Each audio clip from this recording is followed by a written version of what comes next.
Today we are learning part 3 on the mitzvah of confession and teshuvah. The love and connection between the Jewish people and Hashem is compared to that of fire. There are two different types of fires. There's a revealed fire, a regular burning flame or fire, and then there is the fire of a flintstone.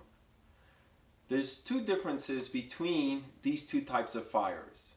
For a regular revealed fire to burn, there has to be two conditions met.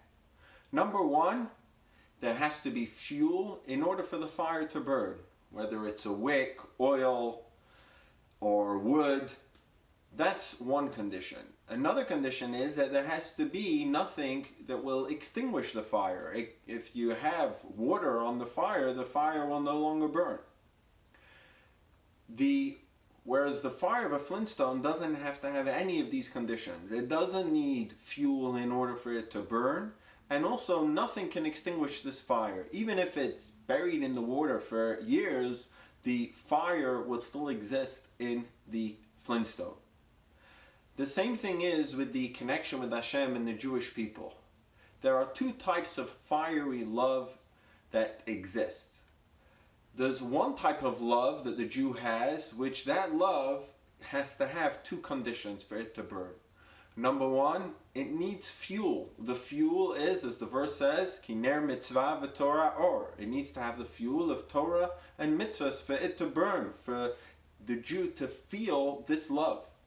And number two, there can be nothing that will extinguish the fire, namely sins. If a Jew does an Aveira, then that will distance himself and he will no longer feel this connection between him and Hashem. But only the revealed types of love has to have these two conditions. The concealed love that exists in the heart of every single Jew in the neshama, also a much deeper concealed love, that love is unconditional. That love doesn't need fuel to burn, and also nothing can extinguish that love. That is why even if a Jew, God forbid, commits a sin and therefore distances himself from Hashem, it is still possible for him to do teshuvah, because all he has to do is tap into the deeper love that is always there and nothing can extinguish it. Just like the Jew has these two types of love, so too also Hashem also has these two layers and levels of love with the Jewish people. There's the connection and love that Hashem has to the Jewish people, which is conditional on their observance of Torah mitzvahs. But then there's a far deeper love, which that love is an unconditional love, and nothing can disrupt and ruin that connection. What happens when a Jew does teshuvah? When a Jew does teshuvah, not just in himself is he reaching that deeper connection that he has with Hashem, but also within Hashem himself, so to speak, he is reaching a far higher level in God. That now his connection is a deeper connection than the connection which is achieved through mitzvot.